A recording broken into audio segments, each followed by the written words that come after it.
Alright, today I'm doing something a little bit different. I'm gonna be showing off my Baruuk build for Warframe. Never exactly done one of these before, but I more or less know what I'm doing. Alright, so for my personal build, obviously since it's Baruuk, you want to have pretty much as many of the Violet Archon shards that give you plus 37% melee crit damage, which is doubled when you have over 500 energy. So I have 4 of those, of course, which leads to some funny numbers, and then this is just kind of an option I have because Baruuk has a bit of a problem sustaining his energy if you're ever going up against enemies that just never drop energy orbs, which seems to happen a lot, unfortunately. But if you're going up against enemies where they're just shitting out energy orbs, then you don't really need any. Don't really need this. But yeah, and for his one, I put pillage over top of his one since his original one is, technically it's really good because you basically never take damage with it, but you have to not be attacking, so it's basically useless 80% of the time. So I put pillage on it, mostly just for the 1600 overshield I can get, and it also happens to scale pretty well with the ability stats, I guess, that he wants, namely low duration, so he can spam his 2 a lot. And the low duration does technically lower its radius, but it still has like a 12-meter radius, which is more than enough to strip pretty much, or more than enough to hit like at least like 3 enemies, and that's pretty much all you need to get to full health. And if you cast it twice, it can full strip enemies as well if you ever somehow need to strip the enemies to actually kill them as Baruuk. But yeah, and then all those other abilities are just as you'd expect. Alright, now for the actual build. Of course, you got Mort augmented on here for extra ability strength, which you technically don't really need, but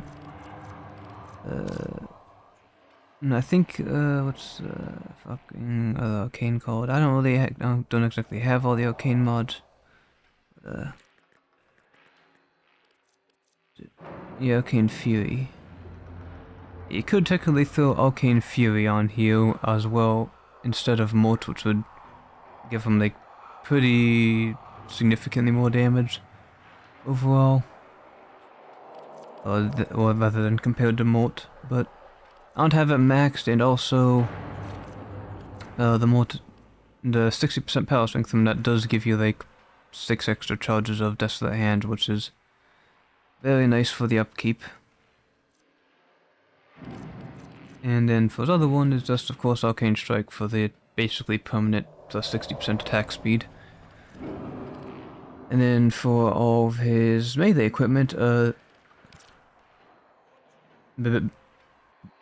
before the Whispers in the Wall update, this mod would have actually been the... Which one is it?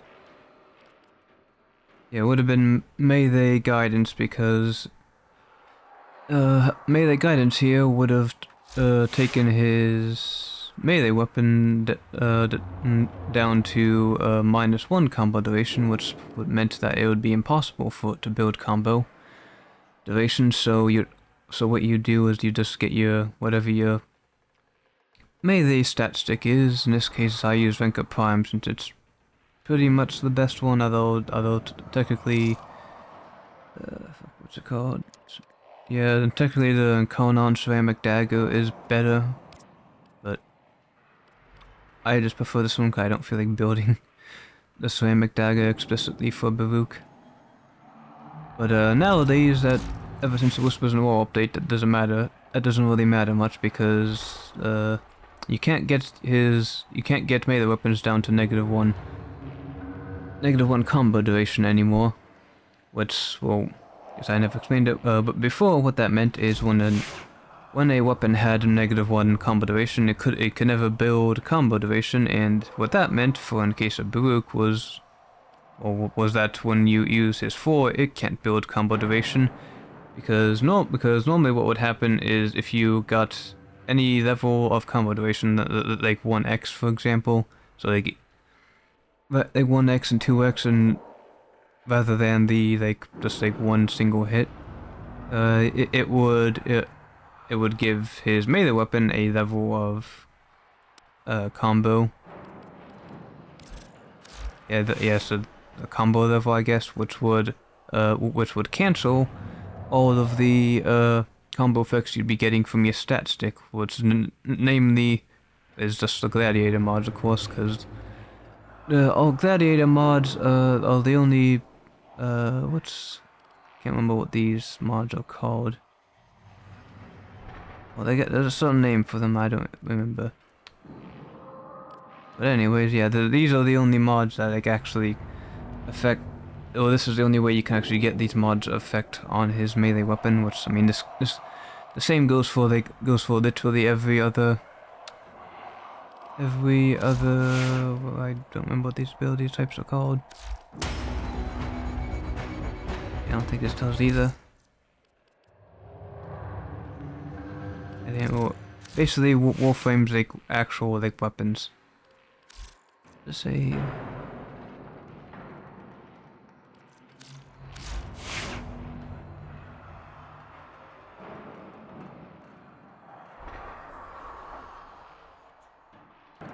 Okay, I've remembered what they're called. They're called exalted weapons. That didn't really matter, but I really wanted to remember it.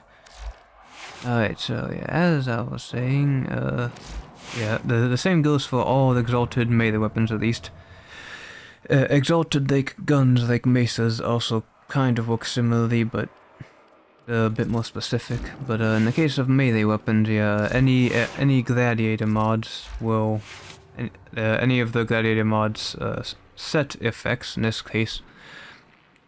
Plus 30% melee critical chance per combo multiplier, and that's with all 3 of the gladiator mods on here. That effect does carry over to the Warframe's exalted melee weapon, and you could technically get that up high. You put some gladiator mods on the Warframe themselves, and that was 40%, but there's not really any of these gladiator mods that can effectively replace any of these mods without greatly losing survivability or overall damage. But and I guess I'll finally talk about the actual mods on here. So yes, since the -1 combo duration doesn't work anymore, I've now switched my build over, and it actually works pretty well to just building up actual combo multiplier on Baruuk's fists themselves, which is a bit of a pain in the ass because the actual waves from this fist, which is what you're going to be killing 95% of all enemies in the game with, don't actually build any combo multiplier, which is the main reason that he really wants a stat stick, because it's a pain in the ass to build combo on his fists. But yeah, so now instead I put this one on for the 6 seconds of melee combo duration. And for other mods, it's just power drift for extra power strength, of course, then more range for his 2, and then primed throw is. I don't actually know if primed throw is mandatory, but let's see. Yeah, regular throw is as well is mandatory to get the over 500 max energy, so you get the bonus effect from his Archon charge. Adaptation, technically probably isn't mandatory, but once he does have adaptation for 90% damage resistance plus another 90% damage resistance from his 3, assuming you have at least 9 knives, which you pretty much always should have, and then another 40% damage resistance at all times whenever he's in his 4, which in most missions, once you have his restraint lowered enough, it's also going to be pretty much permanent. And then from his passive restraint, also you get up to 50% more DL when it's completely drained. And on some missions, it is actually possible to keep this at basically 0 while also being in his fist at all times. Although usually you're going to be hovering at around half of this, so it's like gonna average to about 25% more DL. Let's just say this is 25% plus 45%, so that's... Yeah, so basically you're gonna have 65% DL plus 90% plus another 90% pretty much at all times when you're playing Baruuk to the best of his abilities. So in other words, you're basically unkillable from all enemies up to level like 1000 at least. I managed to make it to like level 1000 in the Steel Path circuit before I started to actually be capable of dying to enemies. Yeah, so in other words, you're not gonna be making it to the end game with him without just doing a bunch of shield gating shit. But yeah, then I also got a bit. This one's more of a personal one, but I got Precision Intensify as here as well, since his first three abilities don't really they don't really benefit that. The all doesn't benefit period from power strength. Pillage technically does, but I mean, unless you're getting to 100% drain, there's not really much point in getting over 50%, which he's already at. And then Desolate Hands does benefit pretty greatly from more power strength, because like every 10% gives him an extra knife, but once you have 9 knives, you're already at 90% DL, so any more than that just means you have to cast it less. So that doesn't really matter, and then plus the Immortal Augmented will get this up to like 23 total charges anyways. So I decided I'm putting Precision Intensify on to get my power strength up to 314% for his 4, just to give it even more hilarious damage, although well, mostly I got it there for the insane amount of extra status chance, which I don't think that's actually reflected on here. Oh no, it actually is. It's right. I don't think it's reflected on his melee weapon, but yeah. So you get 760% extra status chance from his augment mod, which is just a little bit insane.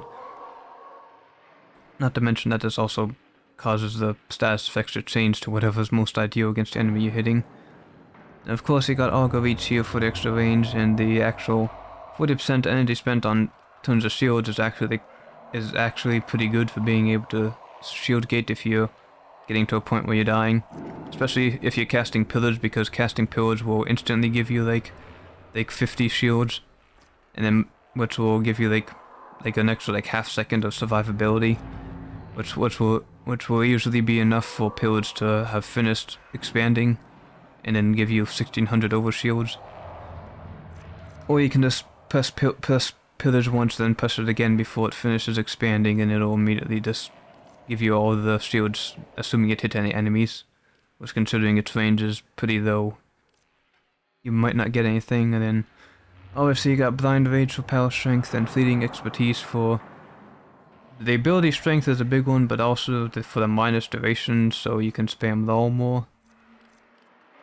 And now we get to the main problem with this build is his energy upkeep, because while he does have 105% energy efficiency, you're going to want to be spamming lull pretty much all the time. So you're going to be using like 50 energy nearly a lot as him. And then same with Desolate Hands, you're probably going to be activating this like once every like minute or so, and that's another 70 energy. And since he basically effectively requires no Amon, so the combo doesn't like just go away entirely. He doesn't really have any real means of generating energy. You could put the Grimoire on his secondary, which is actually his secondary doesn't matter. So this is actually what you could do, is just use the Zara invocation for 10 free energy per second.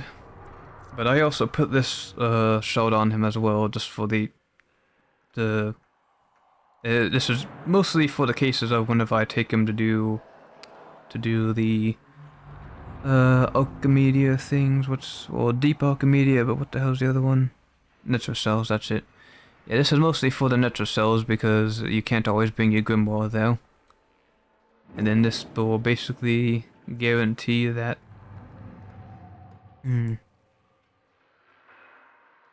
Yeah, And this will basically guarantee that he can at least like have enough energy to cast his 2 and 3 frequently enough to like keep his restraint low enough that you can stay in your 4 for the majority of the mission. And also by Nitrocells, I meant the deep Nitrocells, and I also meant the circuit, because you can bring whatever the hell you want on the regular Nitrocells. But yeah, it's the deep Nitrocells and the circuit.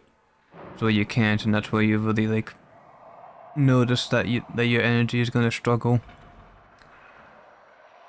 And yeah, and then for his primary, it also doesn't matter. I mean, I just have the Torch, because obviously the Torch is like the best weapon in the entire game. And for a stat stick, which I kind of showed earlier, it's Venka Prime primarily because you can get up to 13 combo multiplier instead of 12. Although that technically doesn't matter anymore, since he doesn't use these for building combo anymore. So it's basically doesn't matter what his melee weapon is. It's just as long as you can put the 3 gladiator mods on, it literally doesn't matter what any of the other mods are.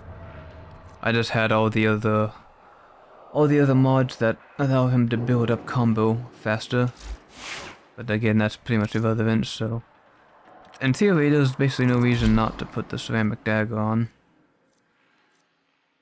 Because of this one.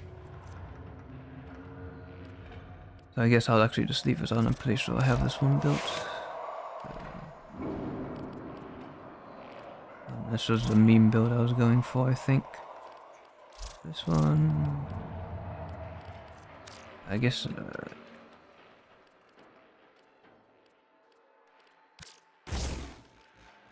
yeah, there now the build is actually properly made. But yeah, so you can just do that with ceramic dagger, and then for his actual fists, as you can see, this is bugged still for some reason, but yeah, his actual crit multiplier is 9.5, although I think might actually be a bit higher than that. Cause I forget what his base crit multiplier is, but yeah, anyways, he has a basically 10 crit multiplier on top of 160 crit chance from Sacrificial Steel. And then this build pretty much remained unchanged since before the Whispers in the Wall patch. I wouldn't have this mod on here because you wanted them to have no combo duration, but now you do, so this is basically the best one because it only costs 5 mod capacity and it gives you an extra 10 seconds. And the extra status chance isn't nothing, but although it basically is nothing because it literally gives him like 5% extra status chance because he's getting 760% from his mod on his Warframe. Can't remember what those mods are called either, but yeah, so now he has 21 seconds of combo duration, which is actually like a lot. Yeah, then Prime Pressure Point, obviously, then of course it's Vow Heat, because what else would it be? And then I put Berserker Fury on because this is 70% melee speed over 55%. And since he has no trouble killing enemies at all, so this is also pretty much going to be active at all times. And of course, Organ Shatter for even more crit damage, which arguably this isn't even needed because I back out, then go back in. You see, it's still a 7.7 multiplier, but that is a pretty substantial drop. And I don't think there's any other mods that would give him more DPS than this mod does. Yeah, then of course Primed Fever Strike, and then Drifting Contact, and then Volcanic Edge for all the status mods. And then now for an actual big part of this build is the Companion, and in this case it doesn't technically have to be an actual beast, it could just be a regular Sentinel, but I prefer the beast because I can put Pack Lead on, and as long as I'm hitting enemies with melee, it makes your Companion pretty much immortal. So you never have to worry about the buffs going away for a second, and I of course use the Panzer Vulpifier, even though I don't actually have its Immortality mod on anymore. I have it exclusively the Panzer specifically, because of viral quills plus hunter recovery, means that I'm always regenerate. Basically, I'm always at full health no matter how much damage I take, unless I die, of course. Because a single enemy being affected by viral quills will pretty much regenerate you to full health instantly. And pretty much the whole map's going to be affected by this at all times. And then, of course, Tenacious Bond, you obviously literally always want this on everything for the 1.2x crit damage multiplier, and then Bites required for that, and then Enhanced Vitality is basically the best survivability mod. Obviously, Animal Instinct and Fetch, and then Tandem Bond and Swipe are the real, like, specific ones. Because every time I melee hits an enemy, unfortunately, viral quills do not count for this. That would be goddamn insane if they did though, but yeah, it has to be melee hits with it. Yeah, melee hits with my companion will give you melee combo counter, and then plus Swipe means it can hit up to like 5, or yeah, 5 unless it can already hit more like 2 as base, but I'm going to assume it can only ever hit 1 of melee attacks. Yeah, so in other words, it can hit up to 5 enemies with 1 attack, which is, 5 times 6, that's 30 combo multiplier from a single attack. And then the companion melee damage part doesn't matter at all, but all of this means that it's actually, as long as there's like a large amount of enemies on screen at all times, Baruuk could basically keep his passive up at all times, and stay in his full at all times, and have no problem whatsoever killing all enemies on the screen. Now, after like 25 minutes of explaining stuff that probably the vast majority of people who are even at least ML20 already know, I'll actually show this off. Now, since I'm also in the new Simulacrum area, I can get enemies up to level 185, and of course they're on Steel Path for the maximum strength. Unfortunately, I do not have the Nguk stat officer, which is technically the highest EHP enemy in the entire game you can spawn here. At least, well, you can probably... Can you even spawn them? Yeah, this is... Enemies is probably technically like the... Anatomizer, or how the fuck you say it, is probably technically has a bit more EHP than in some cases, but well, if just going with this typical heavy gunners. So you're gonna cast that, and cast his 2, and then I'm gonna cast his 1, because the patient isn't built up yet. Basically now I am basically unkillable, because his 3 is gonna be constantly taking away the guns. This 2 is also going to be obviously putting them to sleep every now and then. I'm just going to do this until my restraint's maxed out. And I'm not even going to try to stop them from hitting me. So, revive him while I'm at it. Actually, yeah, as you can see, my ceramic dagger is already at max charge. And that's entirely because of my companion. I haven't done a single melee attack with it, but it's already maxed out. Alright, now for the actual damage of this. And you see, although I don't think, okay, I guess, okay, I didn't actually know that. I didn't realize that his melee attack would already have a combo counter. I think that's changed.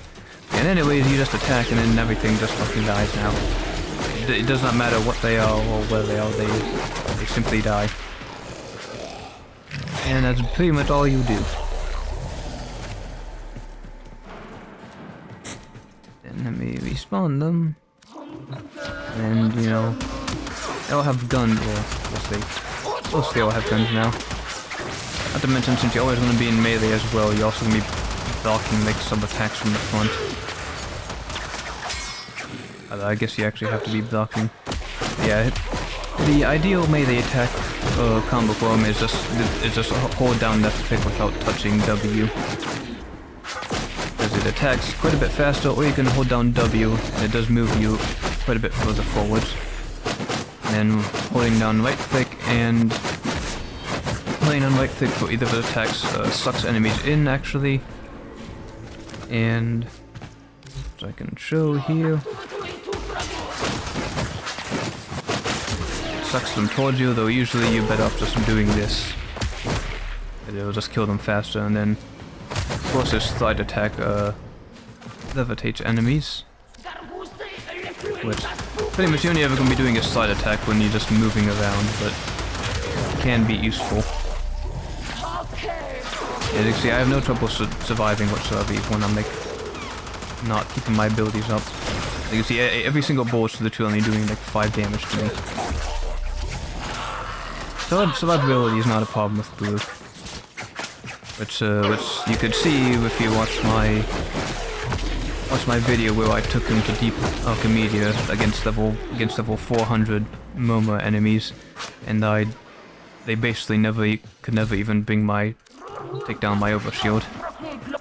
Granted, the Murmur's not exactly a good basis since they do like no fucking damage because like 80% of them are melee enemies and you basically never even hit you.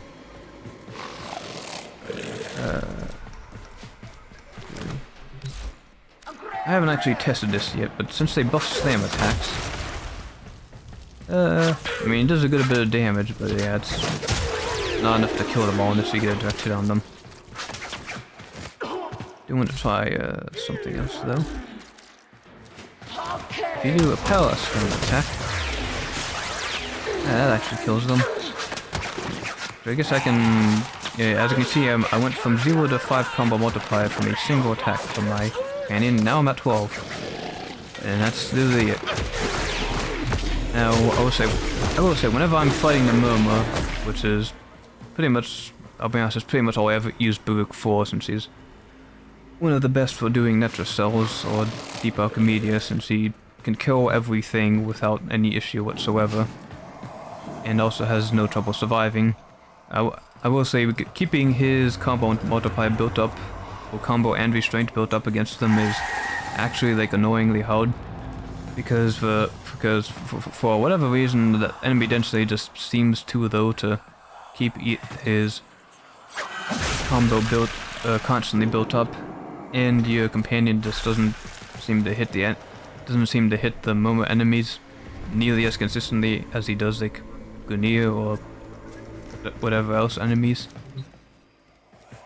So yeah, but if you're fighting Gunir or yeah, actually I guess one more slight problem is if you're taking Baruuk to the circuit, you will also notice that obviously you don't have companions in the circuit, so you're going to be reliant on actually hitting the enemies in melee, which I can actually show right now. It doesn't even really matter if you have literally 0 combo. Oh, yeah, I'm not gonna have any less than 4. Oh wait, fuck! I need to get my combo built up.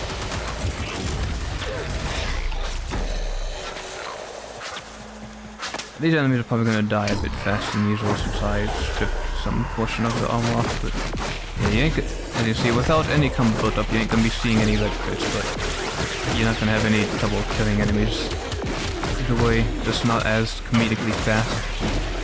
And you can see I have built up no combo at all, because in order to do that, you have to actually hit them in melee.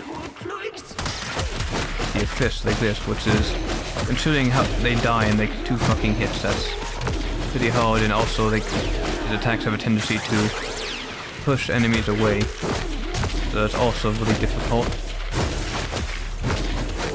I haven't really tried to be holding down right click and sucking them in without touching W might kind of work, but oh yeah, I did forget to mention, if you are fighting a like big, like heavy target like I was doing the Elite Deep Archimedia, I was fighting the Fragmented Tide boss. Okay. Yeah, if you're holding down right click and doing this left click is usually his best DPS ability against single targets, since it's like the fastest attacking one. But it's less great against hordes of enemies because its AoE is a bit smaller, and also you're very stationary when you do it. And also they get and that level of DPS doesn't really matter. I think that's everything for Baruuk though. That's not what I wanted to do this.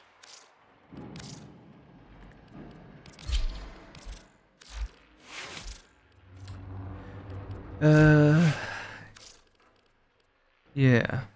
Now I did try playing around with another build too, which, well, I put Eclipse on as one to give him another 75% damage reduction, but I'll be honest, it really didn't feel like the extra 75% DO plus his 90% plus his 50% plus this 40% plus his 90%.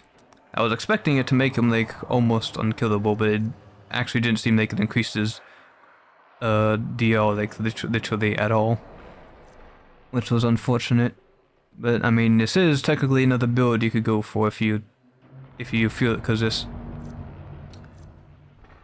build technically probably, like, when you have the Eclipse's damage buff activated, it technically probably does more damage than this one. But you're missing out on precision intensify, so you only have 500% status chance instead of 760. And of course, you also have high duration, so you don't have to recast this every 2 seconds, and no efficiency. So his low lasts for 9 seconds, so you really can't spam it. And I'm trying to think, there was a couple other things you could put over top of his one, but pretty much like you could also put Roar on him as well for extra damage, but again, problem with basically every single damage buffing ability in the entire game is they want duration, and Baruuk ideally doesn't want duration. So you're limited for choices, but if there's any abilities that scale exclusively or mostly with strength and range, then pretty much any of those abilities you could put over top of his one. And since I don't have all of the helmet abilities, I can't really think of all the abilities that would be great at that, but